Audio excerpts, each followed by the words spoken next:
Hey, what's with you all of a sudden? You just threw change at me out of nowhere, and then you shut me out of the ceremony hall. Why would you do such a thing, Peyton? Huh? Didn't I drive you out of there because you snuck out the ceremony hall? What's wrong with doing that? I don't remember ever inviting anyone like you. We haven't talked to each other since you dropped out back in the middle school. And yet, there you were in the hall. Where did you catch wind of today's wedding ceremony? Hey, hold on a second. I was definitely invited to today's wedding ceremony. I was able to enter the hall because I received an invitation signed by the two of you. I even showed the invitation card to the wedding receptionist. What? There's no way that's true. Did you seriously make up a fake invite just so you could sneak in? I gave some invites to our other classmates, but I would invite someone like you who comes from a poor single mother household. But I guess you must have just enough money to be able to hire someone to do a decent job foraging one. You're so persistent that it's seriously starting to get on my nerves. I bet that you thought you could easily sneak in if you mix yourself and the other classmates from middle school. And then you thought you could eat food or something at my ceremony for free. That's not true. There's no way I would do something like that. I really was invited to the wedding today. Ah, or did you think this would be a good opportunity for you to reconcile things between us if I was in a good mood? Pathetic. I wonder if you just stopped by to apologize to us. You could say, I'm so sorry for hiding the fact that I came from a poor single mother household back in middle school. Not that I would have listened to you anyway. Just cut it out already. You haven't changed a bit since middle school. You're so dead set on saying that I'm poor, all because my mom was a single mom. I thought your sense of worth would have changed after you had grown up. But it seems like you haven't grown up at all. The only thing that you eat every day is super cheap frozen food or canned soup from food drives. And you're so poor that you can't buy new clothes when your clothes get all battered up. So, get the hell out of here and just go back home already. Or rather, I'll blast you with some change so you can pick it up the miserable lowlife that you are and then you can go back home. We don't need a fatherless bottom feeder at a beautiful, classy wedding. The lowlives of society need to stay in the sewers where they belong. Are you really sure I should go back? Of course. I'm sure you dumped idiot. Just get the hell of my sight already. Your very presence here is enough to soil our wedding. Don't ever show your face in front of me ever again. Or I'll call the security guards to kick you out.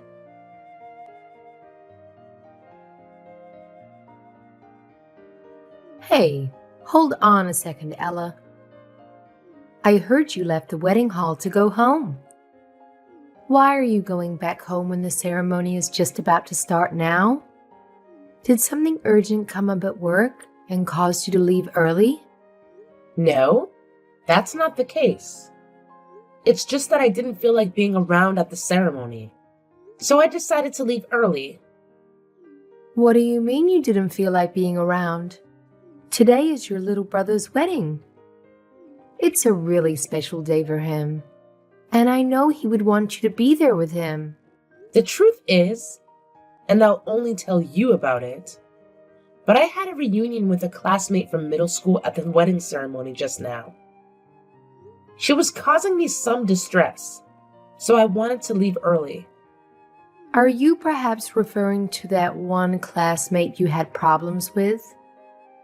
The one from middle school that drove you to drop out? I had no idea someone like her would be here today. That's right. I never thought I would meet them again here, of all places. I didn't think she would be working here at the ceremony hall.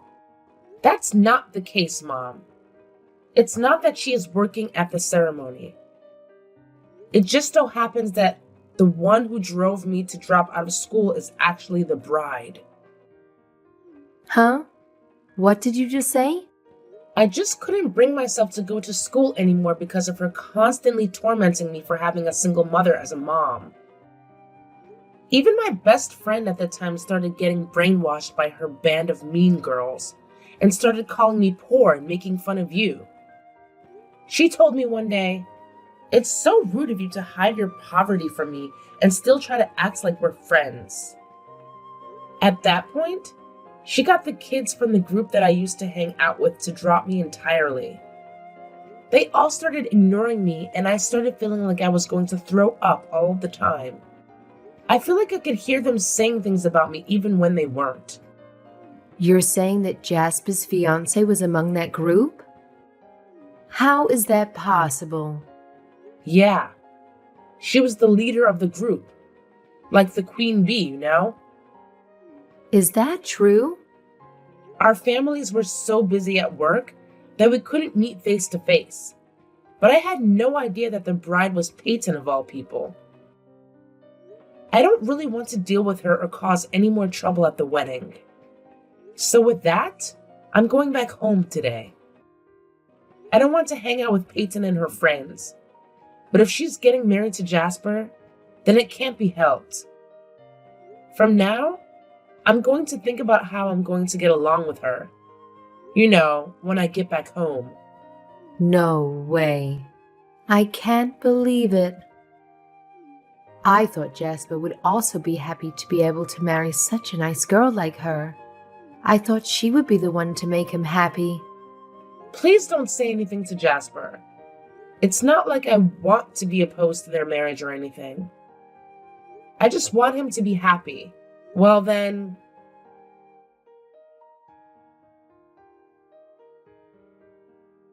Wow, today's wedding ceremony was seriously the best thing ever. The food was delicious and the hall decorations were nothing short of perfection. Even all of our classmates brought me plenty of entertainment. It was definitely better that I brought regular people here instead of poor people like you. Why the heck are you still talking to me? If you hate me that much for being poor, then don't contact me. Yep, I hate poor people from the bottom of my heart. But I suddenly have some free time now since the wedding ceremony is over. I don't really have anything else to do and I'm bored. So I thought it would be nice to kill some time talking to you. It's the only purpose that poor people like you can serve. Cheap entertainment. Huh? What do you mean? Even though I have time to spend with him since the ceremony went by without a problem. My darling husband has been going back and forth to the phone and he hasn't come back. No matter how busy his job is, he shouldn't have to deal with it today of all days. That's right. It's quite troublesome having to deal with the phone on the day of the wedding. Well, even then, my super competent husband is working at a foreign company, so it can't really be helped. He is able to make about $1.5 million a year. He has enough on his plate only making a portion of that income on his job. I'm so happy to have such a reliable husband like him. Oh? Is that so? I wonder just how many more times it is compared to your annual income. A poor person like you, on the other hand, probably makes it most about under $200,000 in terms of annual income. I bet you can barely make ends meet. Oh, so sad. And you probably live in some old apartment with barely any furniture or lighting. He's so wonderful that he can make as much in a year as you do in 7 years. Hold on a second, Peyton. You can't just pretend to know how much I make in a year. But I'm not exactly wrong, am I? A pauper like you with a food stamp collecting single mom probably can't get a good job to begin with. Huh? How can you say that? You can only make that much money because of your husband. Speaking of which, have you been thinking about getting married anytime soon?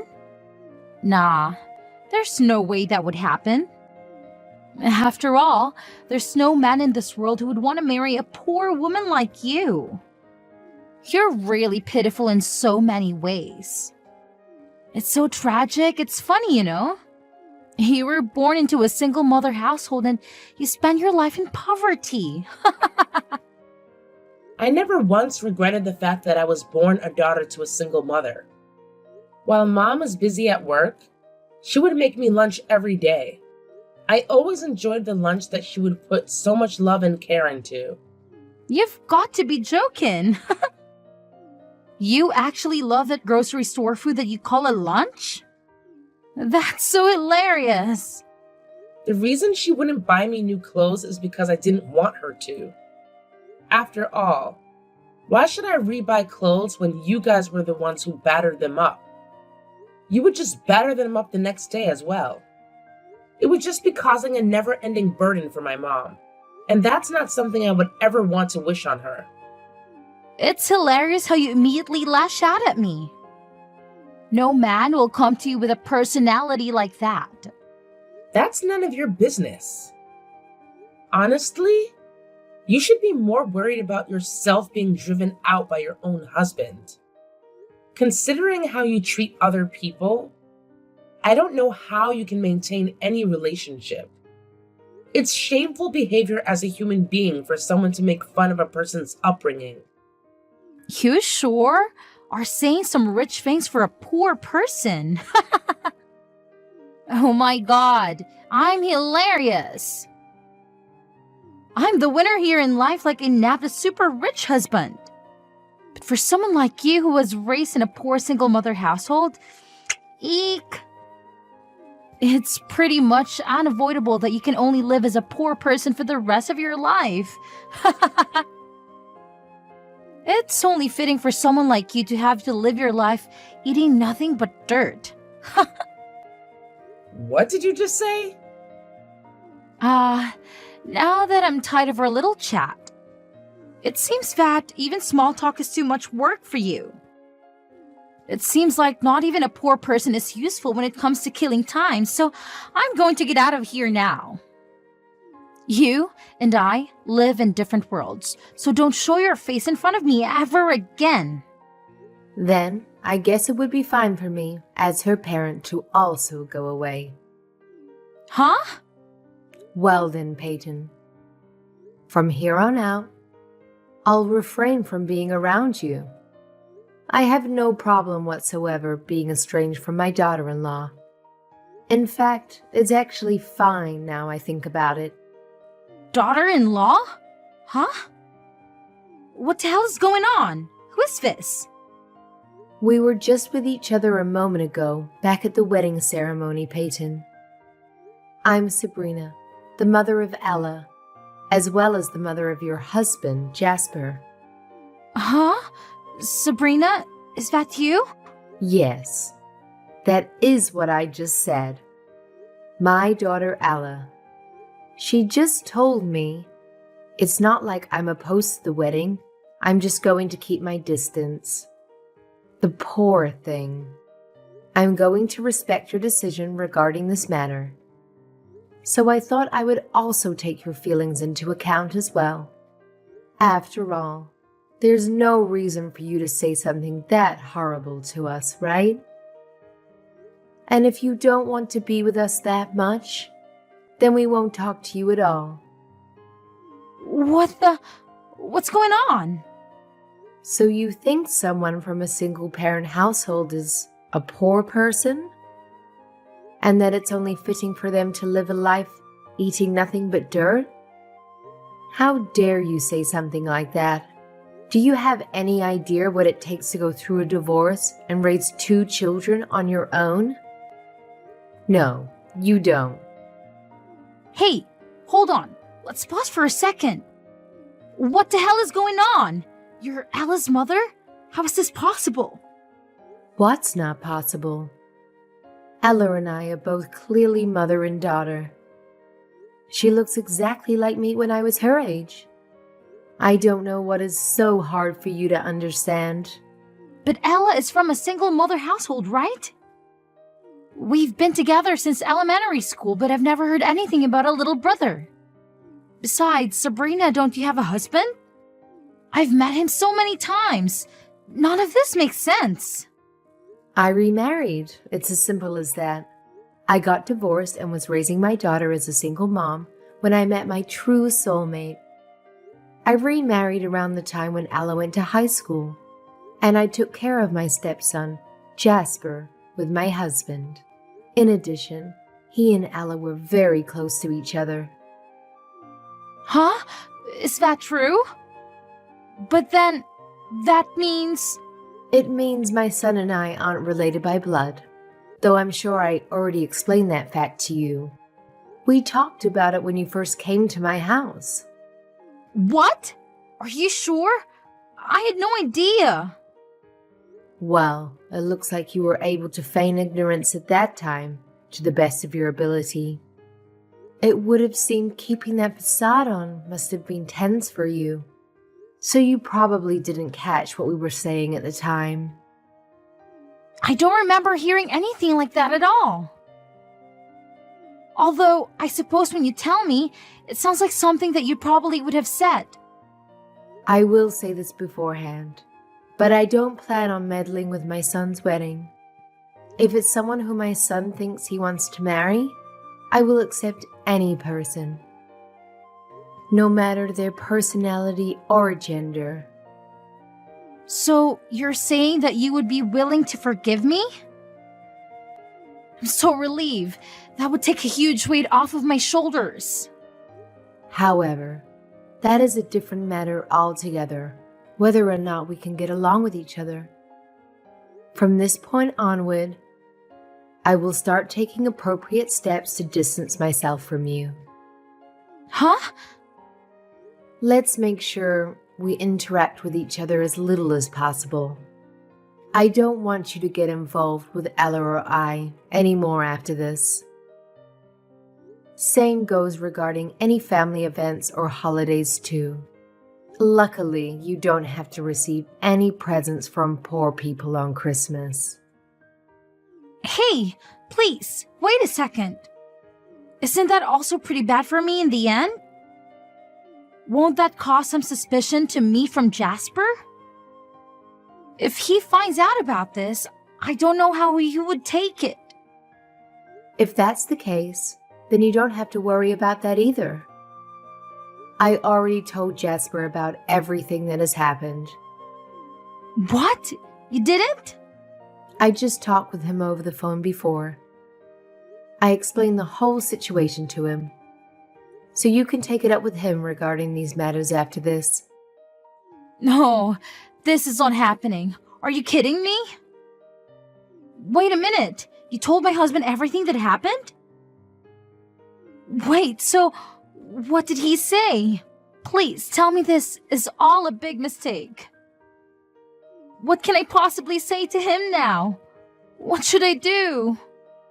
Whatever he has to say to you is none of my business. After all, you two are husband and wife, so this will be a private matter for you. With that, you have to excuse me. I will be taking my leave now. I can't really do anything regarding what you hate or how you value something. So let's do our best to keep our distance and stay out of each other's hair.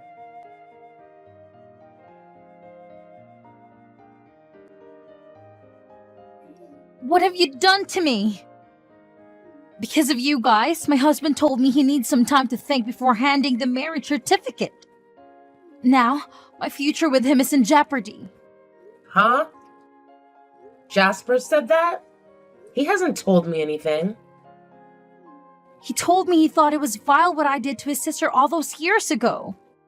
That Ella was miserable and anyone who could do that to someone was a horrible human being. And making fun of single moms. He told me who the hell was I to judge someone? I don't know what happened. I have no right to judge.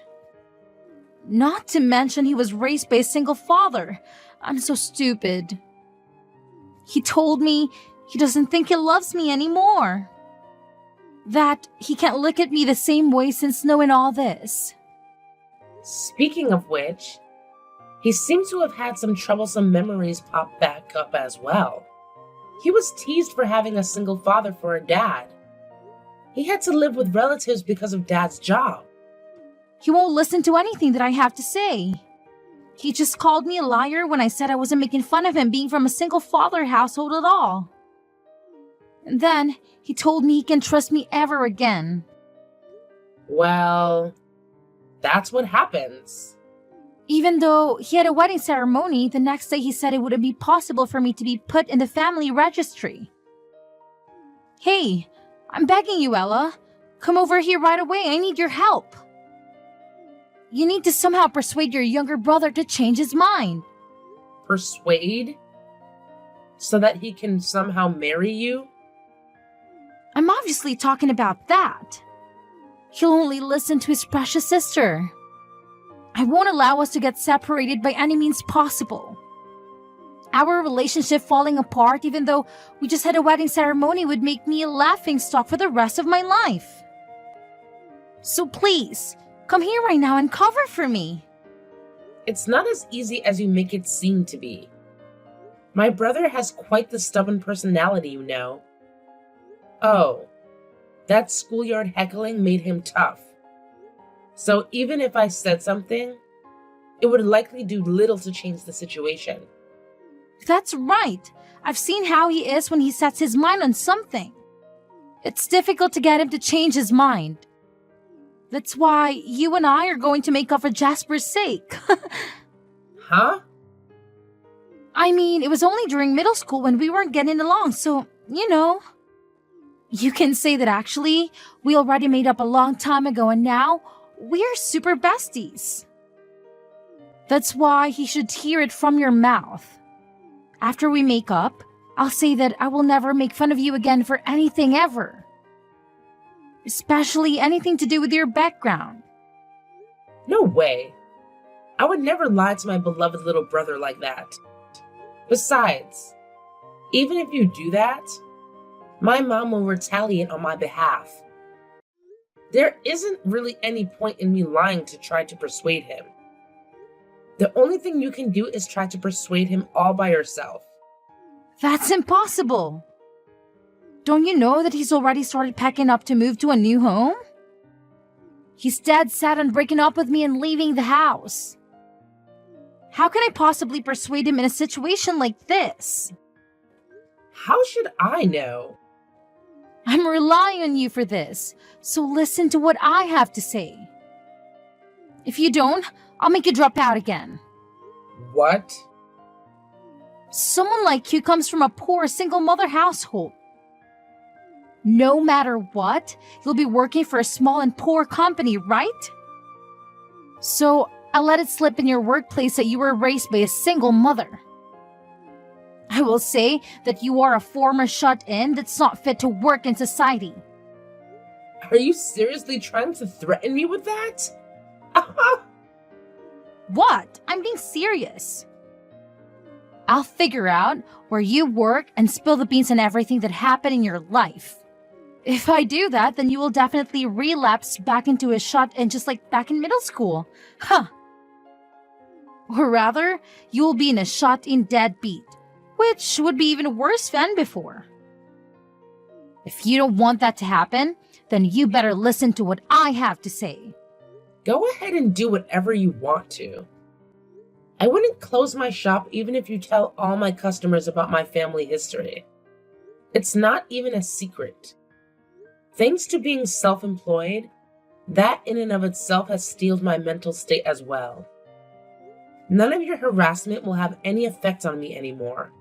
You're self-employed? You are the head of the company all by yourself despite being a poor person? No way! It's more of a restaurant rather than a company. I own and operate a restaurant. That's so hilarious. For someone like you who ate frozen lunches every day to be running a restaurant now? There's no way a charity case like you could hire a chef for a restaurant. I'll bet that everything on the menu is all just frozen food from the supermarket. It probably tastes bland as hell. Go ahead and make fun of me. I have a 5-star rating for my restaurant. Thanks to that, I have a constant flow of customers coming in and several weeks' worth of reservations. Having a job that I like allows me to live well and free of stress. I can afford a nice place to live at, I can eat good food, and I have money left over to entertain myself as well. Now I live happily every day. Are you kidding me? A bottom feeder like you has a 5-star rating? Was all that food at the wedding ceremony yesterday delicious? What are you going on all about all of a sudden? It was my wedding, of course, if all the food at the wedding ceremony was delicious. Was it to you? I was the one who made all of that. I'm glad that a person of such low economic standing was able to make cooking that was suited to your tastes. What did you just say? My staff brought the ingredients the day before so we could prepare on the day of the wedding. But it looks like there was no need for me to get so hyped up with the cooking after all. It would have been just fine for me to bring out the frozen food that you recommended. That's... Wait a minute. Are you kidding me? You were doing that at my wedding? But... You were the one who brought out all the food at the wedding? Me, my parents, my friends, and everyone else thought the food was delicious. I went to great pains preparing all of that food for the wedding ceremony. But I didn't think the wedding itself would be such a disaster. But I'm sure you're really glad now that you don't have to have a poor person be your sister-in-law. Well then, congratulations on the wedding getting aborted. I have some ingredients to prepare for my restaurant, so I'll take my leave now.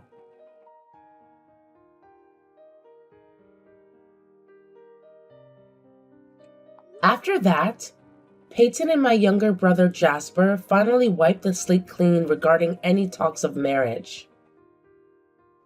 I heard that Peyton begged until the end, screaming, "Please marry me! I apologize for everything that happened in the past!" Jasper was ice cold, telling her he doesn't want anything to do with a monster like her. The way he looked at her spoke volumes, and she knew she had lost all hope of being with him ever again. Since that day, Jasper has cut all ties with her, and refuses to respond to any messages or letters. He seemed pretty depressed for a while. Thankfully, he started dating another woman who has been treating him better and is someone that is able to get along with our entire family. Around that time, my classmates started to come to my restaurant to apologize to me for what they had done in middle school. They all blamed Peyton as the ringleader, and told me they ignored me because they were scared of her. Most would follow this with a friendly smile and "we were so young then" speech, then would ask for a friend's discount at the restaurant. I would simply cut them off and tell them we were never friends, and gesture to leave, and at the door, inform them that I will never be serving them food. I'm proud of who I've become, and I wouldn't change my upbringing even if I could. But I do get a little bit of satisfaction in rejecting those toxic classmates at my door. What can I say? Sometimes petty revenge is exactly the right medicine for the soul. I hear that many of the classmates that came to my restaurant ended up having their own issues regarding marriage as well. I heard one of them call it Ella's curse. Guilty conscience, maybe? Meanwhile, my restaurant has been steadily becoming more and more popular, as customers have been spreading a lot of good word of mouth for my business. In addition, my business has become so successful that I was able to expand around the country. Over the years, my standard of living has steadily improved, and no one would ever call me poor again. But I will always remember my humble upbringing and my amazing mother, who did everything she could to raise me.